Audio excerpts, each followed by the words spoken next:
এক পিঞ্জিরায় ছিল পাখির একজোড়া,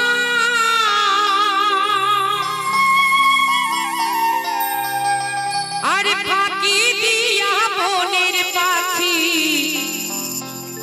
সবার একদিন যাবে উড়িয়া।